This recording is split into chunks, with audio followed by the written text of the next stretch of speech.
All right, welcome everybody to our April BMI dialogue. We have a really special panel today. If you don't know, April is National Poetry Month.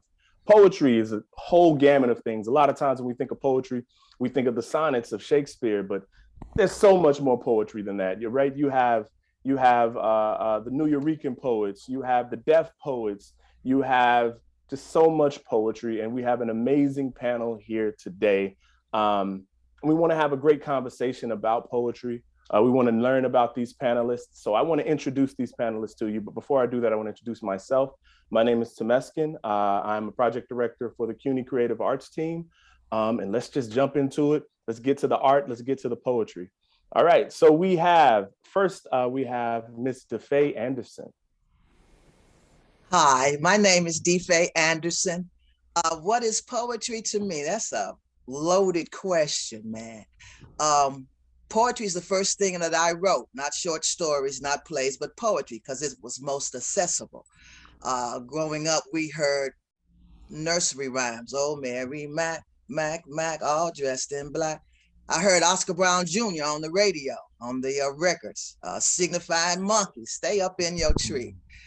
So poetry expresses, it's a way to have fun, to play games, to express frustration, to express joy, to reach out and share your story with others, to connect with other people who may have a similar story to your own. And I don't know if poetry is a way of life, but it's funny. I see poetry in everything I see in life. And I ask myself, ooh, can that be a poem? Can that be a poem? So maybe poetry is everything is poetry, if I can be so universal. Yeah. Thank you for that.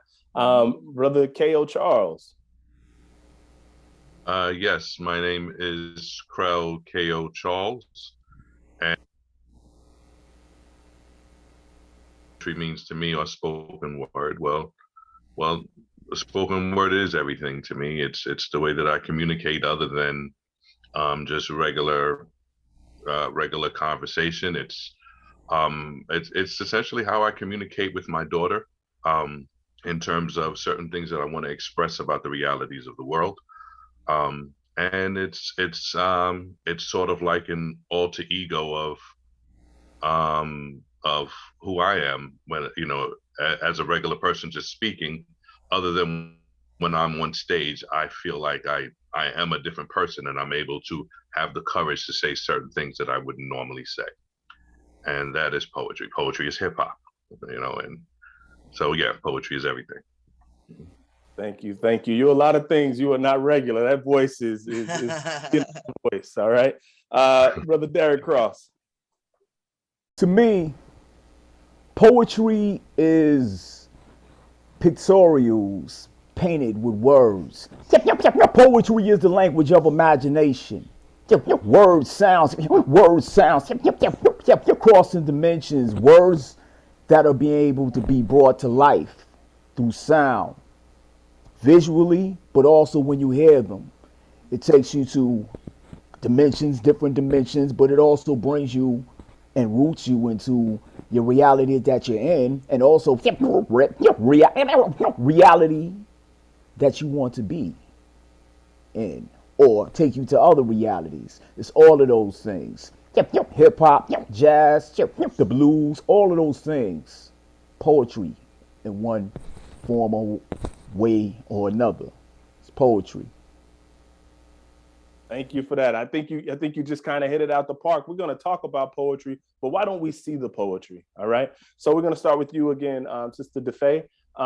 If you can go ahead and just give us a poem, something that's on your spirit, something that we can hold on to. Then afterwards we'll talk about it. All right. Go ahead. Okay, great. This piece is called In the Hush Harbor.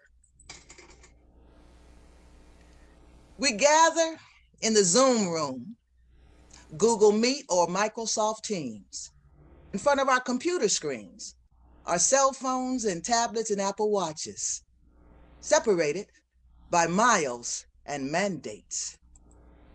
Yet here, in the glow of the Black Male Initiative's April dialogue, we bond.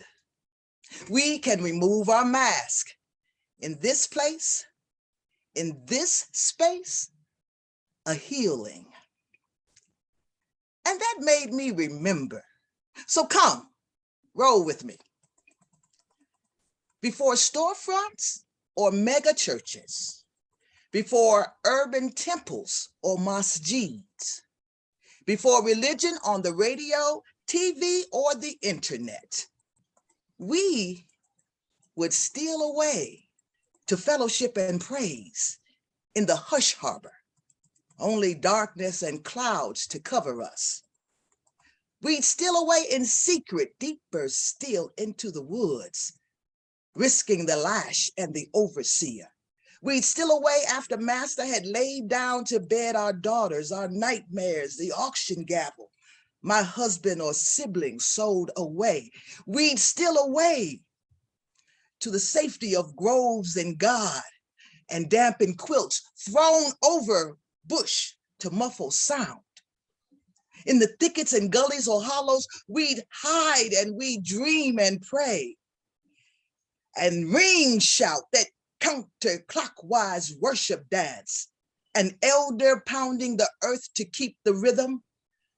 And some would make freedom plans till day would break. We'd steal away, and deeper even still, inside we'd go and piece our hearts and souls back together. And somehow we found a way to find a way when all we had was us. Thank you. Yes, thank you for that. Thank you so much. Can we move to Brother Kayo? Yes, okay, cool. I don't see myself on the screen, that's why I'm... You're there, we see you. Oh, okay, there you go, all right. So this poem, as I told Ron before that, most of my poems have a little length to it, so I'm gonna try to, shorten it a little bit, but this poem is very dear to my heart, and it's called Monsters. And as said before, it's about explaining to my daughter the realities of the world. It's called Monsters. Daddy, Daddy, the Tooth Fairy gave me $5, Daddy. Daddy, Daddy, can I take a picture with Santa Claus, Daddy? Daddy, Daddy, there's a monster in the dark, Daddy. Tell me more about Black history, Daddy. You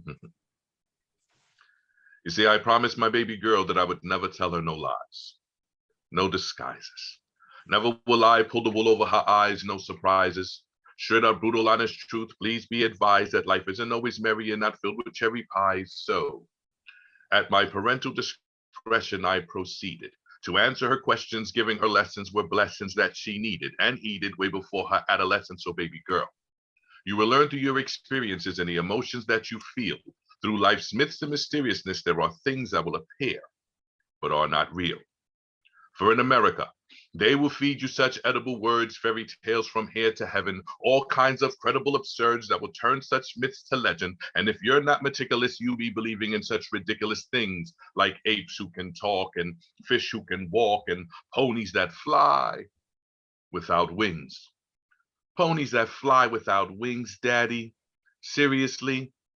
So silly be that anomaly, baby, but Daddy's not trying to be funny. And since we're here, the Tooth Fairy is mommy, baby. We don't trade cash for teeth, honey. But due to this economy, baby, make sure you hold on to that money. And I'm gonna tell you this calmly, baby. There isn't an Easter bunny. If you would have seen the look on her face, the horror, the surprise, but I promised my baby girl that I would never tell her no lies. So with extreme trepidation, hesitation, and pause, I answered her question when she asked, but what about Santa Claus? Baby, are we to believe in a white-bearded, big-bellied man named Santa, who traveled to 1 billion homes around the world in one night? I mean, could he even make it to Atlanta? We must be prepared to say this story is engineered. I mean, honey, have we ever seen a flying reindeer? Without wings, Daddy. Yes, baby, without wings. And after all that was said and done that night, I was quite confident she got the gist. But that night she screamed she saw monsters in the dark as if there were gorillas in the mist. I thought since we spoke of what was not real, she would have added monsters to the list. No need to be afraid of the dark, my love. Monsters don't exist. And she felt safe. And life goes on with more lessons for her to learn, more questions for her to ask, and more trust for me to earn. So we moved on from fairy tales, imaginative beings of mystery, moved on to what was real. And in school, they were talking about Black history. Excited was my flow, for at her age, I didn't know that they taught this. So I told her about the 4 M's of Black history: Medgar, Malcolm, Martin, and Marcus. I continued on with Fannie Lou Hamer, Shirley Chisholm, and great old Harriet T. But she needed to know the greatness of Black women that she will future be. I continued on with Maya Angelou, and let me tell you, she was fascinated. Then came the hard questions. Daddy, how come Medgar, Malcolm, and Martin was assassinated? She knows what assassinated means. There comes a time a child's mentality no longer thrives on being cute. They come face to face with an undoubted fallacy, for they cannot find the proof. No more fairy tales, false fantasies threaded within our youth, for there is a harsh reality that's embedded within the truth. You see, how do I tell my baby girl that sometimes there are more guns than roses? How do I tell her about evil forces with burning crosses and water hoses? I want to tell her about her ancestors that refused to kneel on stubborn knees, but how do I tell her of roots and strange fruit that hung from southern trees? It is the evil. It is the evil that men do that has me thinking like this, because now I have to tell my baby girl that yes, monsters do exist. How do I tell her? How do I tell her that they exist more than just in the corners of our minds, based on society's fears, and they vary within the times? How do I tell her that they exist?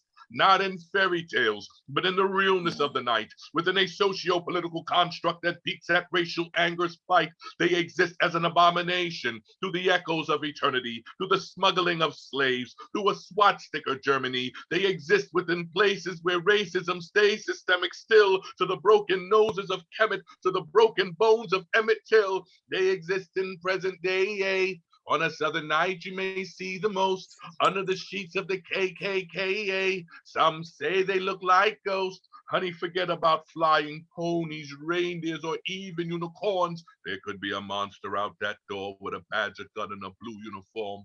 And those monsters exist in a world where conspicuous has to be me.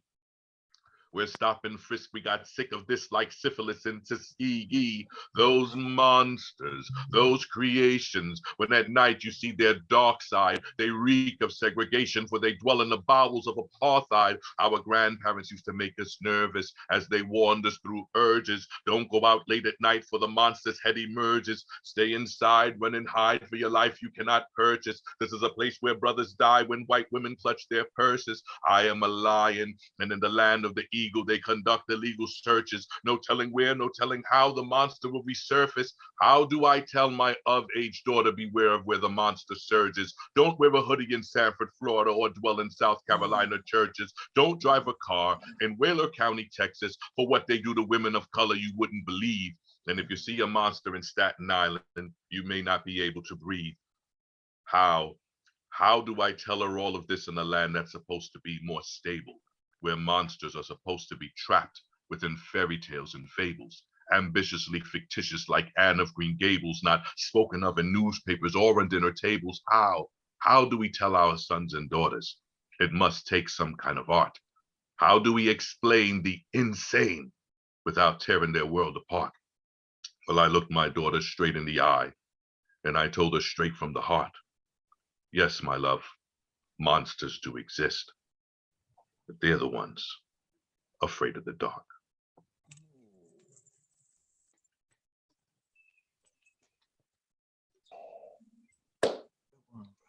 Thank you. Thank you. Ooh. Transparently, I'm a father, and every word you said, the spirit, I'm not trying to take it all the way to church, but there's a spirit with words that moves through. And thank you for that. Thank you for that. Thank you. Thank you. Thank you. All right, Brother Derick Cross. Thank you. We all need love. You all have a need for love. Dream of love. Dream of love. For every dream unfulfilled, before it's killed, needs love to develop. Even the most corrupt, criminal deemed as derelict, the desperate, the deprived, they need love. Love. Drama driven kings, drama queens need love. I'm talking about genuine love, not that social media love, but love that built kingdoms, that kept us alive. Drive, love, looking for love. Drunk on love until it makes them nauseous, cautious, reaching for Dramamine, dope fiend who dreams his or her dreams may have been disempowered, devoured, needs love. Homeless, love. The children, love. Even the most driven and dedicated, determined no matter how much they achieved, who believe they don't need love, need love. And those with the darkest of epidermis, skin. And those with the darkest of hearts need that spark of love.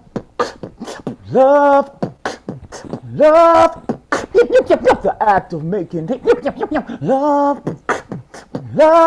doing, being, love, combating the hate, so we debate and talk about who's going to be unwrapped and who's going to be slapped and who's going to be tapped in the name of love, but we all really need to just have this conversation and find love in our hearts. Be loved. Be loved. Be loved. Be loved. At be loved. Love genuinely. Thank you. Thank you for that, Brother Cross. Thank you. Welcome. Thank you for that, Sister DeFey. Thank you for that, Kayo. Poetry is more than just words. These are stories. Right? These are stories. These are gifts passed from generation to generation, especially when we think of our ancestors and how words were held against us. They didn't want us to have words. So to see today in 2022, to be with the Black Male Initiative and talking about poetry, and to have you three spreading and giving these jewels and leaving a mark and something for these young students to come back to and to eat on when they're hungry, right? I saw the Grammys, and what's the brother's name who plays the piano? I forget his name. He John Legend or John Batiste? John Batiste, right? John Batiste won the Grammy, and he said that there are no best, right? There are no best. We live in a society where we're taught to be the best of something, to seek to be the best of something. And what he said is the art finds the person, right? Art can be healing, right? And I think that's a space that we need to start at, just because the words that I had a whole nother place that I wanted to go to, I ain't gonna lie, but just because of the way things are going right now, I think we need to stay. How do you use your words, your art, your poetry to heal? And anyone can answer it. I'll jump in there if that's okay. I wrote in the hush harbor because I was frustrated. We had put Biden in office. We gave him the 2 seats in Georgia. Go do the work. You got the mandate. But there seemed to be such a non-commitment to the voting rights bill, little commitment to things that we wanted. So I'm frustrated now. I got to turn the TV off. I don't want to watch this every night on the news. So I started saying, what can I do? What did we used to do before we had all this media? And what did we do to pull ourselves back together? And I realized we came together. During slavery, we came together. Off in the woods by ourselves. We did spiritual practice by ourselves, but we depended on ourselves when we had nothing else. So that's how I use that poem to heal myself. And I hope to remind us is enough. What we have in our hands is enough. Yeah, definitely. When I think about words and how they can actually heal, I think one of the things that's very, very, very important, and it's not talked about enough, is to be able to have as many intergenerational dialogues, to be able to have these conversations with elders. I mean, and there are different tiers of elders, because now when you look at the youngest of our village, they're looking at, say, a 30-year-old as someone who is basically ancient, and then you have a 30 or 40 plus, or what's deemed as middle age. I mean, basically, my age in the 40s, we look at the young people a certain way, and then we look at the elders and don't access the information that they have and make those connections, loop in those connections. So I think that when you take the words and artistically put them out there, it gives an opportunity for healing conversations. Some of those conversations may be painful ones to be had, to be able to heal ourselves. And sometimes we got to do what, similar to what you said, turn off televisions, turn off social media, turn off those things and have these conversations. They're part of our reality, but we have to realize that that's not really always the reality. And the conversations, the healing conversations, have to be had in order for us to really, really, truly make the progress that we really need. The real progress, not just the illusion of the progress.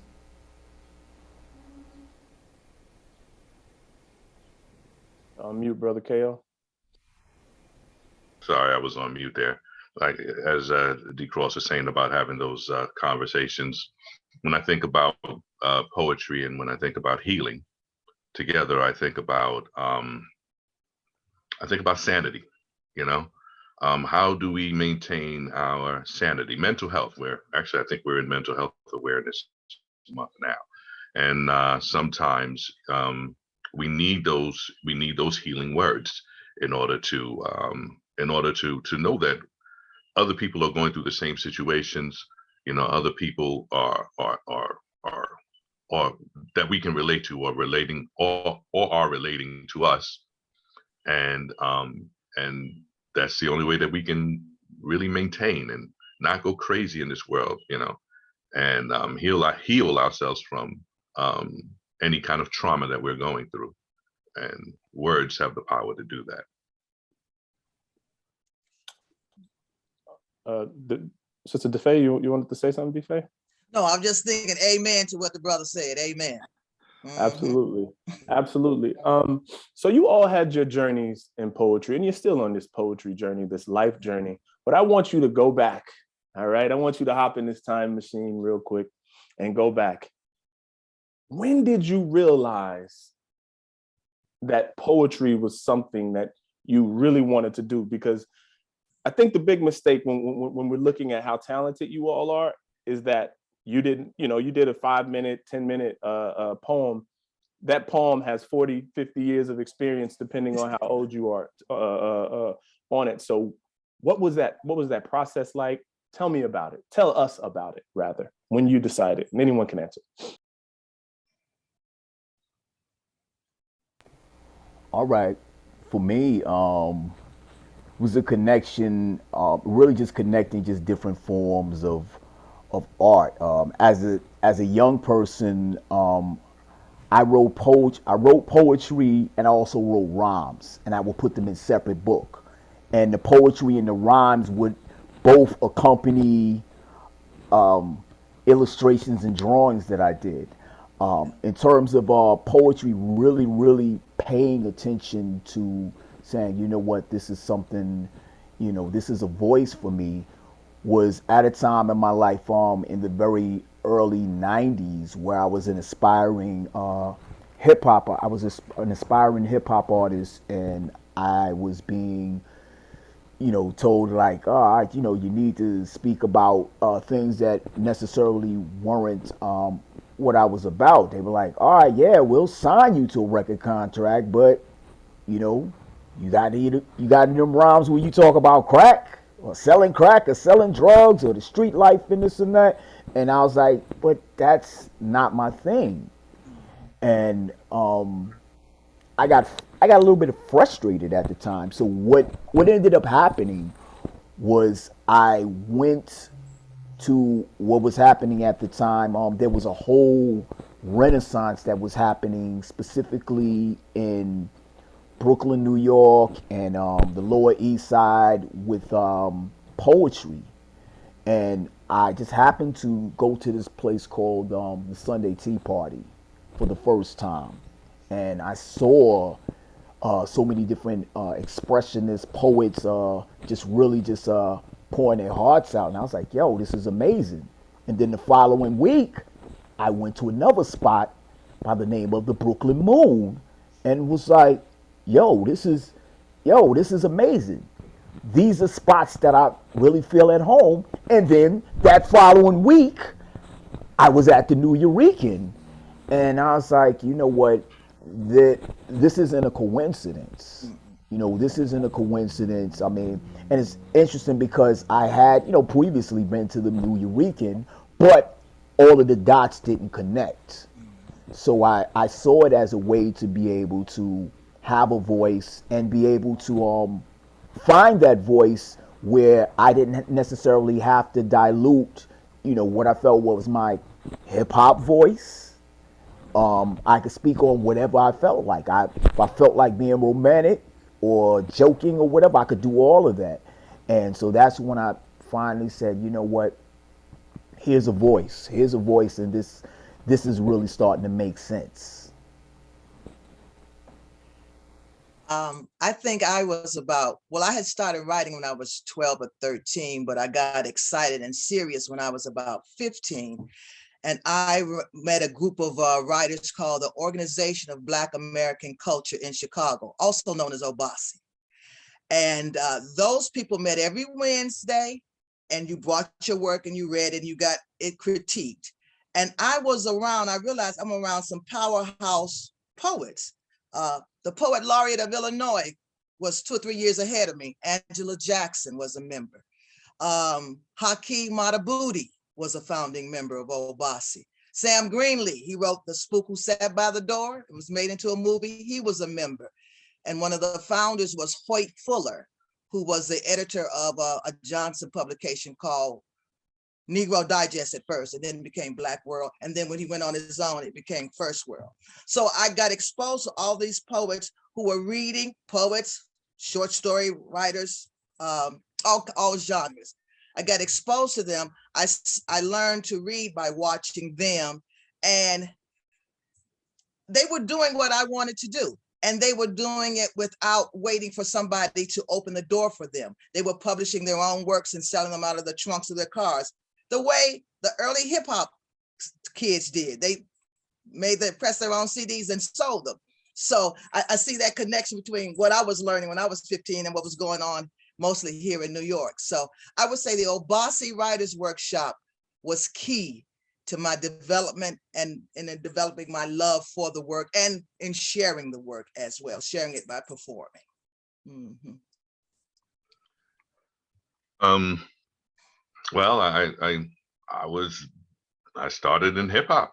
I was a hip hop artist or aspiring, hip hop artist, and everywhere I went, I would freestyle. I was in the middle of church, writing rhymes with my friends, and after a while, hip hop changed.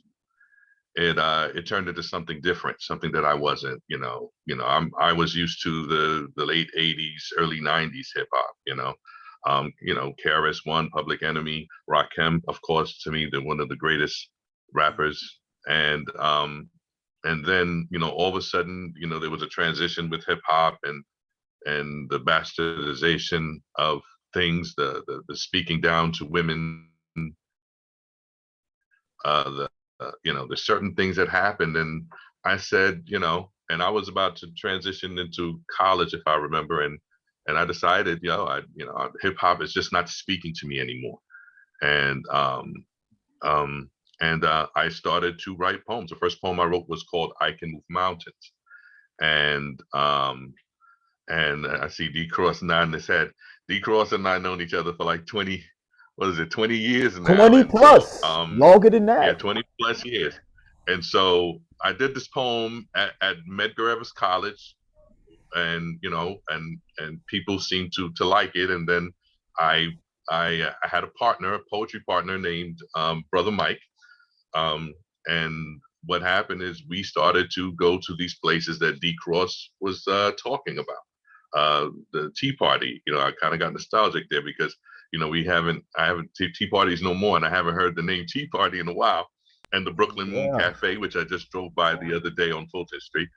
But they no longer do poetry there anymore. I don't think they do. And then from there, I transitioned and did larger audiences, and that was the start for me with spoken word. That was the question, right? I did answer the question. Yeah, absolutely, you did. Can I piggyback on something Charles said? You were in church writing lines, Charles. We do it whenever it comes to us, right?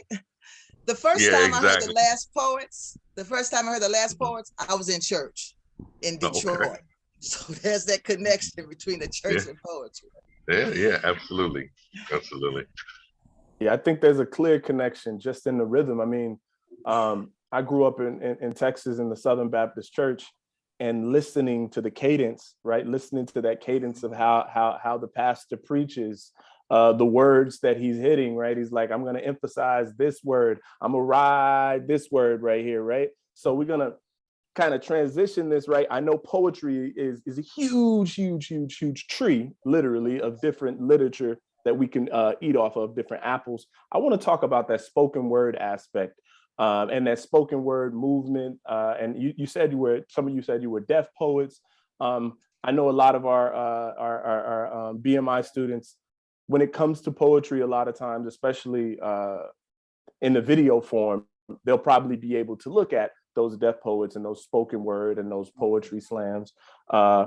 Just talk a little bit about that, your experience in either the slam world, the deaf poet world, downtown poetry scene. Just talk about it a little bit so people can get a better understanding of what that world is like, because you're opening a door for a lot of folks who've never seen it. So I want to give you that opportunity.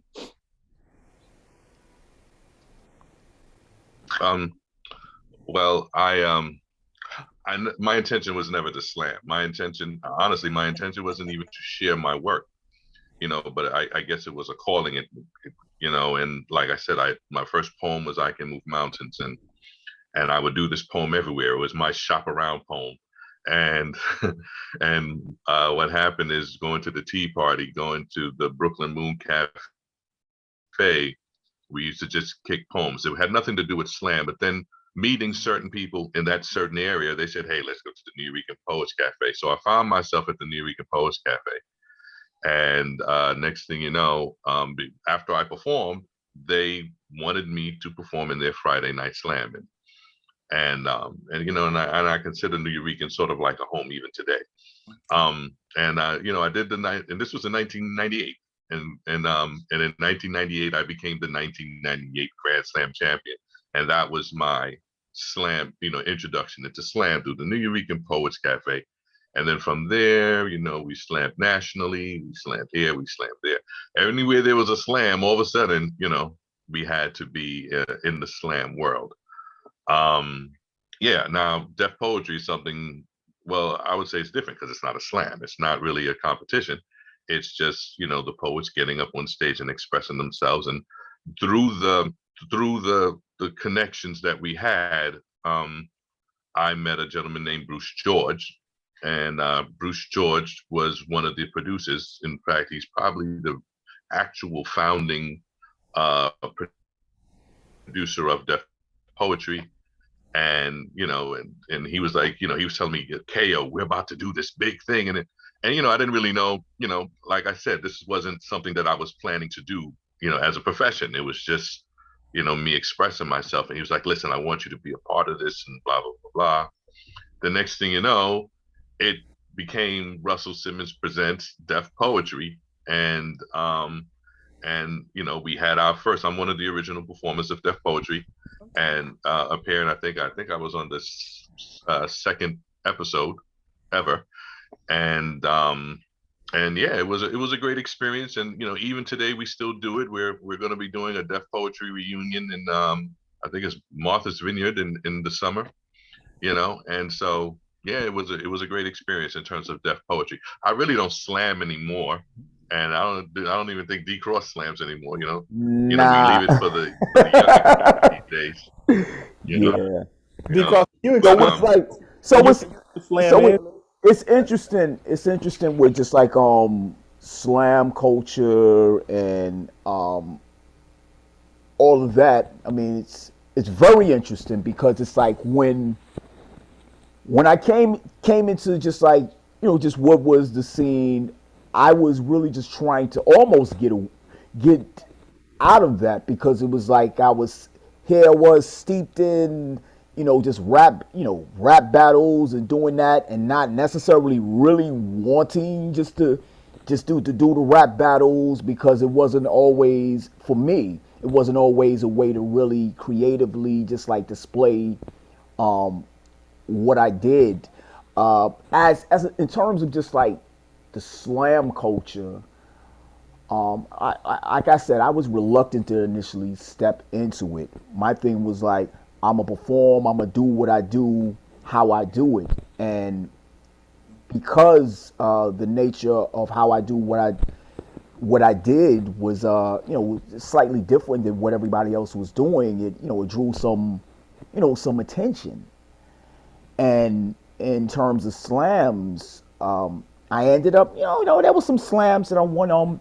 I would say the largest slam, the largest platform slam that I ended up winning, there was an organization named Hottest Poets, and I started going there just to express myself. And then they would have like every week they would have like where they were giving away like $500 to about 5 different people would win $500 or whatever, and won that a few times. And then one of the things that happened, they started having little slam teams and stuff like that. And then they had this like huge this grand slam where it was like a $10,000 grand slam, and I ended up winning that. But in terms of just slamming, I just always said, you know what, all right, it's cool, you could score whatever, but finding ways to say, all right, you could hear what I have to say, or how I say what I say, or whatever. And also even with Def Poetry, I've had the opportunity to be a part of that. Now I taped 2 years, but never actually aired. However, they've had several live performances that I've been a part of Def Poetry, because one of the other founders, Danny Simmons, who was the one who brought it to his brother, was someone who I was was really, really cool with, because he's someone who supported me as a visual artist. And then when he's like, wait a minute, hold on. You do this with words and all that? He was like, no. We got to make you a part of this and put you in the mix of stuff. So that aspect with Def Poetry, it was never so much competitive on that level. I mean, of course, there was some competition when you're talking about television and stuff like that, because that's a whole nother realm where they just like say, okay, boom, this is what we're going to put on TV and this is what we're not going to put on TV. And that's something that's out of the hands of certain decision makers that say, okay, this is what we think is dope to put on stage. So there are so many different elements in terms of the performance, and then you have the written word and how all of those are brought together. And I would definitely say, just in terms of where everything is now, in terms of the young people are coming up with such innovative things where they're looking at what came before them and they say, okay, well, how can we twist this and flip this? And I could say for myself, and also for Kayo, we could say, all right, you know what, we could put our 2 cents in and say, hey, this is what we experience, but we're not going to experience the same thing that they experience, because this is pretty much another time. This is another time. So a 22-year-old or 23-year-old now is not going to necessarily flip it like how we did it back then when we were 22, 23. But we can offer them different insight. And flipping forward, we had an opportunity to be able to learn from the Amiri Barakas, continuously still learn from Abby O'Doon, of the last poets and the other last poets as well. But specifically, I'm saying Uncle Doon, Abby O'Doon, because he has been someone who's not only been an inspiration, but someone who has actively been able to, be tangible to say, hey, young brother, when I was younger, a little bit older, got the platinum now, but he was like, hey, young brother, this is what can be done. Continue to do that. Continue to pass that on. So this is one of the reasons why I'll work with a teenager, or even not even just a teenager. How about your 10-year-old, your 9-year-old, your 8-year-old? Because there's poetry and there's magic in their words, and they need to be able to see that magic and be able to tie that magic into somebody who may look like their parent, or somebody who might look like their grandparent, or somebody who might even look like their great grandparent, and tie all of those experiences together, because that's really what it's all about, in my opinion. I entered and won my first and only slam in February of this year. It was Black History Month, and I wanted to perform for Black History Month. So Brick has a monthly poetry gig, and I did that in February. And poetry slams have been good in that they excited people. There was a whole push.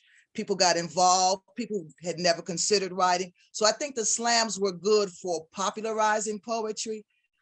But for me, I didn't want to compete. I didn't think there was a best this or that. So like you, Derick, let me do what I do. I'll do it alongside my sisters, and we'll all bring this to the audience. Everybody has a different flavor for you. So I think there was a use for the slams. I just didn't participate in them while here in New York. Yeah. All right. Thank you for that. You kind of hit it on the head, but all of you kind of started talking about the youth, right? I think as an educator, there's a misconception, and it's a racist and white supremacist misconception that our kids don't like reading, right? Our kids don't like literature. How can poetry be that bridge to literacy? Or can it be a bridge to literacy?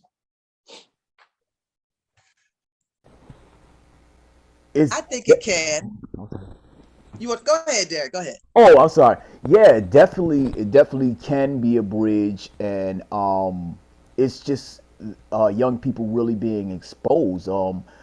Just tagging on to it being a bridge. I work with Mega Evers, and we have a program called the Roll Program, and the Roll Program basically ties in Black literature and exposes it to junior high school and high school young people, And one of the things that we've been doing for the past 2 years intensively, we've taken not only just classical literature, classical Black literature, but we've actually taken and dissected hip hop lyrics and juxtaposed them to this classical literature, and having the young people basically dissect both of them, and also have them, read and connect it to contemporary times. So there's so many opportunities to be able to make those connections to reading, literature, poetry. I'm going to agree with Derick. It's our responsibility to expose young people as I was exposed as a young person. I'm a former language arts teacher.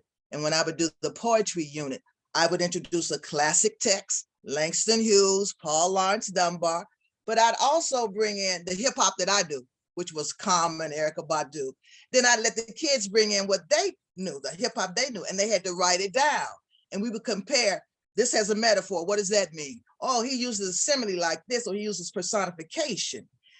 But through the exposure, they would read it, they would perform it, and they would hear it. And I think that's key. It's our responsibility to bring it to them. It's our responsibility to show the importance of it, whether it's with our daughter, like Mr. Charles does, one individual, or whether it's with a whole class, or like Mr. Cross does at Medgar Evers. It's on us to make it palatable, to make it accessible.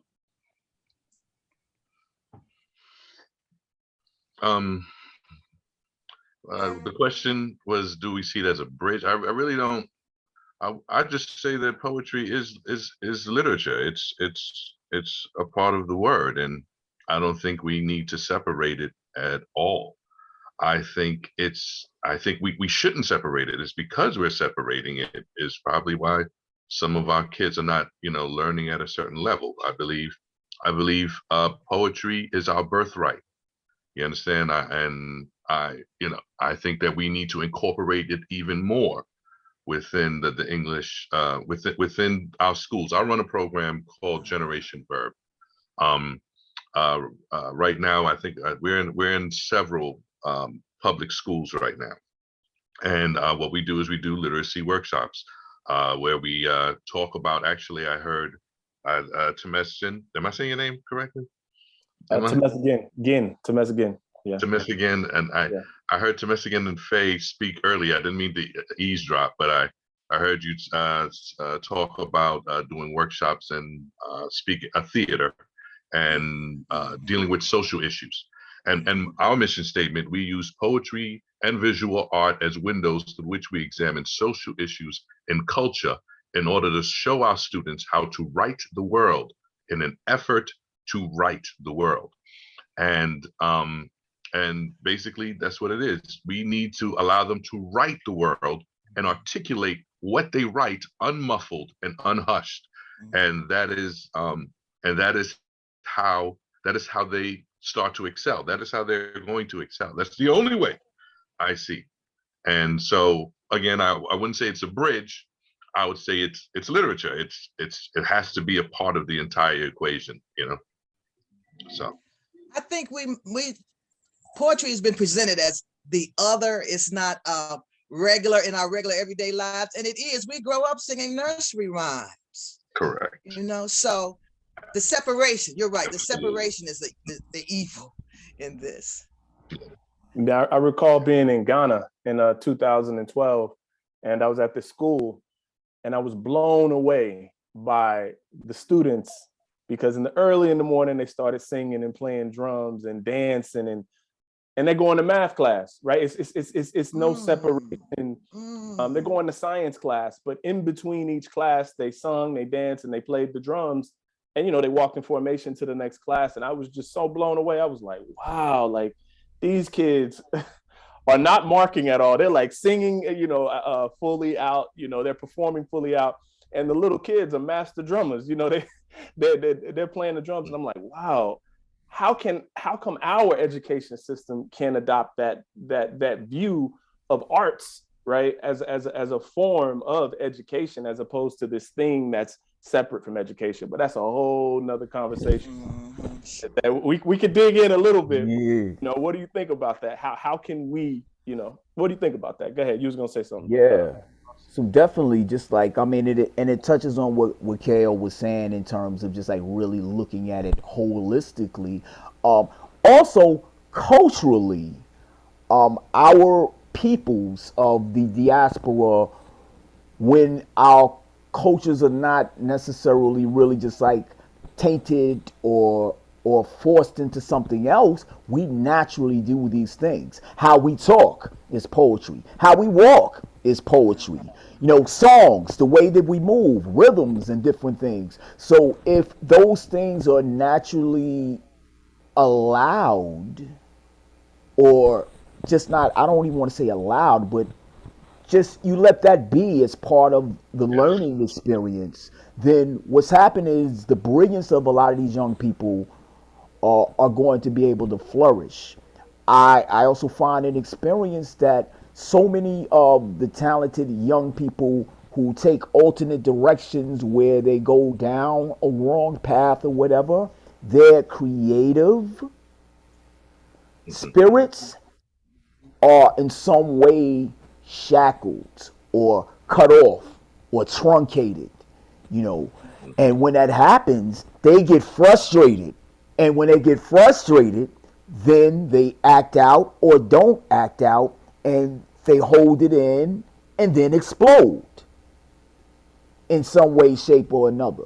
So all of those means of expression need to be further embraced. And many times we're going to have to take alternate ways to do this, because certain certain things that are systematic aren't necessarily going to accommodate the creativity the way that creativity needs to, because what happens is creativity also question marks certain things that may be concrete. And a lot of times people are like, no, you can't question it. Nah, wait a minute. Let the young people question it. Let's have this conversation. Let's build. Let's create. Yeah, and the funny thing is that our educational system, they're unaware or they don't really care. And when I mean our educational system, I mean the government system, the DOE that we're in today. Like I'm in several DOE schools now, and there's about 1,700 DOE schools or more. I can't remember the exact number, but you would only see it in certain schools, and some students are very unaware that spoken word exists within those schools.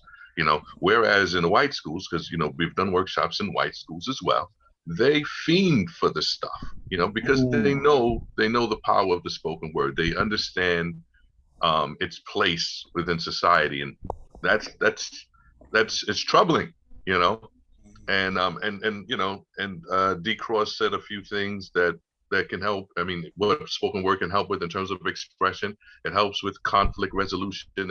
It helps with a myriad of things. And so yeah, so I really don't remember. I really don't remember the question. Wait, you still on point, brother? You still on point? Yes, you are. We vibing. Say that again. I'm sorry. I said we vibing. We vibing. Okay. Yeah, it helps with a litany of things. So it's important. It's important within our educational system. There is a quotation, I'm gonna mumble it up, but it's something to the effect of, when you create, you are closest to God. Mm-hmm. So now they remove the arts from the schools, right? When I create, I feel wonderful about myself during the creation and afterwards. So I treat you better because of it. That's what's been removed from the schools. That's what our kids don't have access to, that you probably did. I know I did growing up. What do we do about that?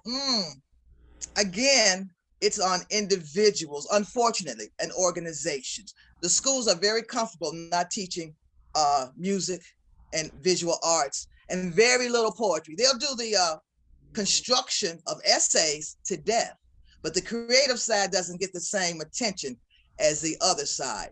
So it's up to me to teach mine. As a teacher, I would take my students after we develop poems. We would go to a friend's house, a musician, Marge Elliott in Harlem, and I would hire musicians, and my students would go and present their work. Musicians would listen, and then the musicians would lay down a groove behind them, and then the students would do their poetry on top of the groove. So they got a chance to get outside the schoolhouse and see how poetry and music work outside of that situation. I didn't expect any of them to be Def Jam poets, but I think it made them better people being exposed to it. So that's my job, your job, our jobs, and our organization's jobs, because the schools are not built for it. Great. And the final point that I really want to hit, and it's going to be kind of on the nose, but we live in a day where our stories are no longer our stories, right? Like you sometimes I read stories and I'm like, wait a minute, that didn't actually happen. I was alive when that happened, right? So then I think back to all the stories that I've read where I was not alive and I believe those things. What's the importance of owning your story and owning your narrative? What is the importance of that? How is that important? It's paramount. I mean, the thing is your narrative that you personally create is so important. And I think one of the things that, I mean, in a roundabout way, a lot of young people are figuring out through this imaginary thing called social media, because they craft a lot of these stories are being crafted and made, and they're made up. And then what happens is because they're made up, then they have to actually live whatever that's made up out there. And once it's out there, there's no erasing it. So it's important to be able to own your story in terms of just saying, hey, this is my story. Let me tell my story. And putting it out there, good, bad, indifferent. Saying, this is my story. This is my narrative. I'm putting this out there so that you can tell your story. You can tell your story. You can tell their story. And then everybody finds their differences, their commonalities, their humanity in these stories.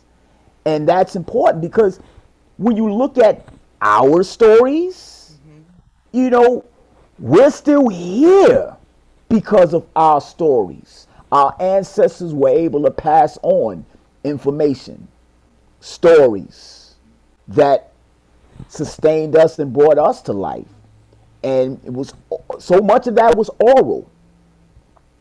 You know, because at one point they didn't want us reading, they didn't want us writing. So we had to orally pass it on. And even before that, oral traditions. So it's important that we be able to now marry the oral traditions with our visual traditions and also our written traditions, and to be able to claim our truths and create our truths as opposed to having others do it for us. I was thinking owning your story probably also means owning the way your story is distributed through the world. Thank God for Zoom. You don't have to have a whole lot of money to reach out and touch people, right? We have to own our stories, because if we don't, the story will get a whole lot different than the way it really is. You know that. My mother told us stories about Sally Rabbit. I think she was a cousin of Brer Rabbit. Sally Rabbit was a cunning being. She took less stuff than Brer Rabbit did. But that taught me about being independent and standing on my own, you know, without telling me be independent and stand on your own. My mother told me that. So we have to own our stories because our kids are dependent on it. Our legacies are dependent on it. And we have to figure out how to control the means of distribution. And technology makes us able to do that more readily. Kids can take a camera, iPhone, and make a whole movie from it. So the technology has some pluses for us, but absolutely, if we don't own our stories, somebody else will own us.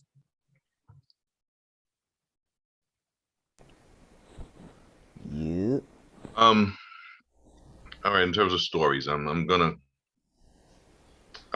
go somewhere, and I hope y'all follow me with this because I'm trying to, and hopefully I can bring it back.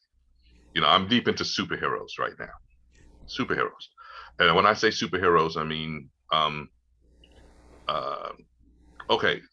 what's the gentleman that played Black Panther? Chadwick Boseman. Chadwick Boseman. Now, when he passed away, when people wanted to know who Chadwick Boseman was, they would say the guy that played Black Panther, right? But Chadwick Boseman played James Brown. Chadwick Boseman played Jackie Robinson. Chadwick Boseman played Thurgood Marshall. Exactly. But they remember him as a fictitious character. You understand? That existed. Now, I have no problem with the imaginary superhero and so forth, but the imaginary superhero didn't do anything. You know, my definition of superhero or superheroism is the extraordinary actions of ordinary human beings. And Thurgood Marshall is a superhero. James Brown is a superhero. Jackie Robinson is a superhero. Harriet Tubman is a superhero.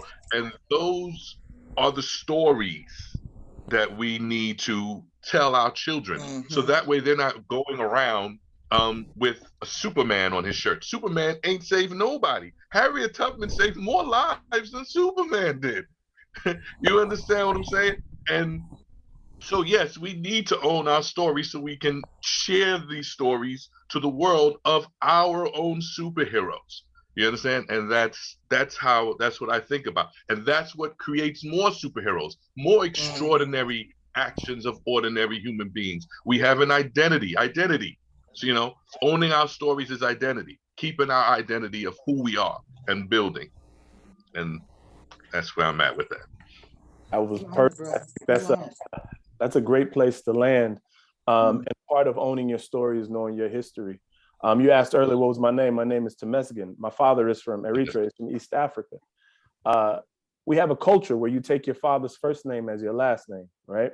And your father takes his father's first name as their last name, and so on and so on and so on. And because of that culture, I'm able to trace back 32 generations, right? It's things like that where I can trace back 32 generations, but also I have a strong understanding of who I am based on that.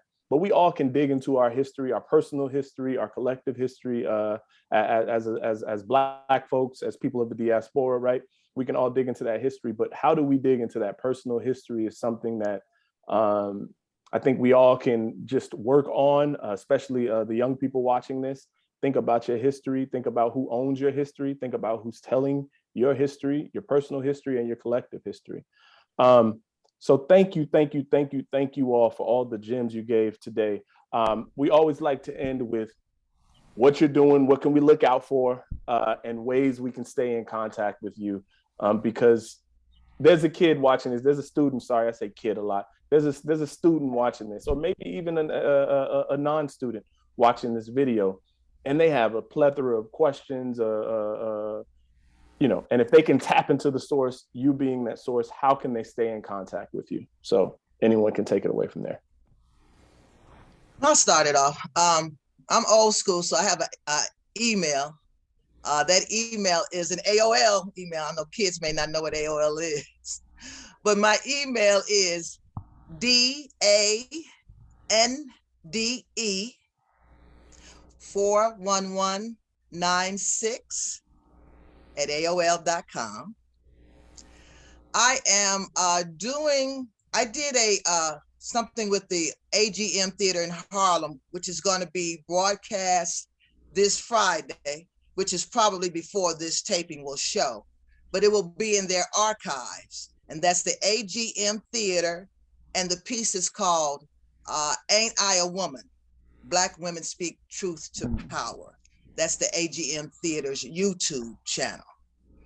And I guess that's it. I'm doing something this Saturday in the park, Fort Greene. But again, I think that's going to be before this taping is aired.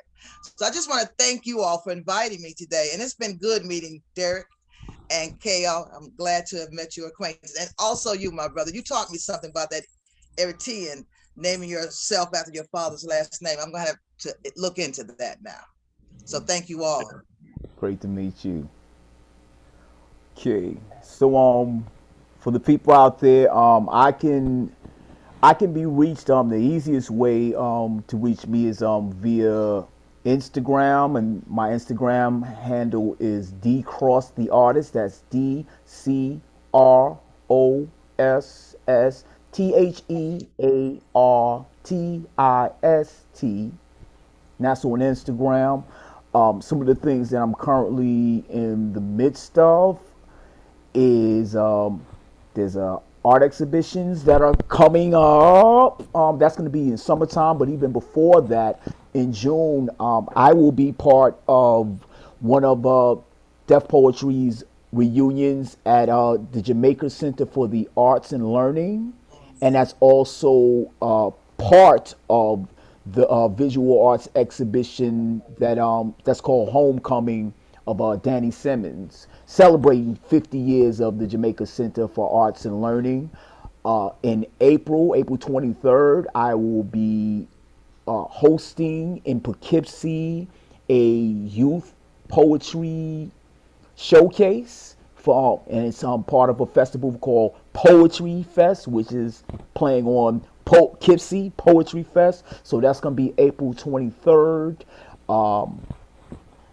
Active in a litany of just workshops with youth doing both visual arts and poetic arts. So it's like all over the place. But yeah, look for me, check for me. And if you feel like you want to connect with me on email, my email is DerickCross@gmail. That's DerickCross@gmail.com. Yep, Kayo. What you got for them? Well, I mean, I'm not really doing too much right now. Well, you can find me at I am Krell. Krell is my first name, Kraal. So it's IAMKRAAL. And I think I have that with all my social media platform. However, please also follow Generation Verb. I need more followers there. So at Generation Verb, that's of course my the program I do with the educational program that we do, workshops. My students will be performing, some of them, on May 6th. There will be a spoken word competition, the Generation Verb spoken word competition at Manhattan College in the Bronx. It's called Manhattan College. I don't know why it's in the Bronx, but there you go. And that's on May 6th. And if you follow me at any of those addresses, you'll see the flyer. I will be putting the flyer up there soon. My next performance is, I don't know, I think I have a few performances in the summer. Those are my next performances. July, I have a deaf poetry thing. And I'm at a few universities. I can't even remember in June, but they will be on the site, so I'm on the social media platform. And thank you for having me. I thoroughly enjoyed this, and and I look forward to seeing the playing of it. So yeah. All right. Also, I want to add, I forgot. I always do this. I forgot the YouTube, just in case anybody wants to check out the YouTube channel. It's D Cross the Artist YouTube. You can check that out too. Thank you so much for having me. Cool. Can I also add one more thing? I'm a member of a group called the Potluck Poets. And we will advertise on Facebook. We do something on Zoom every 4 or 5 months. In the middle of the afternoon, you bring your food, your drink. We give you some poetry. Okay. Potluck Poets on Facebook. All right. All right. So we got a couple of just house cleaning notes. Save the date, the 17th annual CUNY BMI conference. It'll be a hybrid program, September 30th, 2022. All right. And the CUNY BMI holiday mixer, December to be determined the date, 2022. You can follow us on all our social medias at I am BMI. Oh, CUNY BMI. I'm sorry. At CUNY BMI. Sorry, at CUNY BMI. Special thanks to Jorge. Special thanks to Ron West. A special thanks to Dr. Quash, the university director. Thank you for putting this thing together. Thank you all. Have a really, really, really great day. I look forward to seeing this. Thank you, brother. Thank you. All right.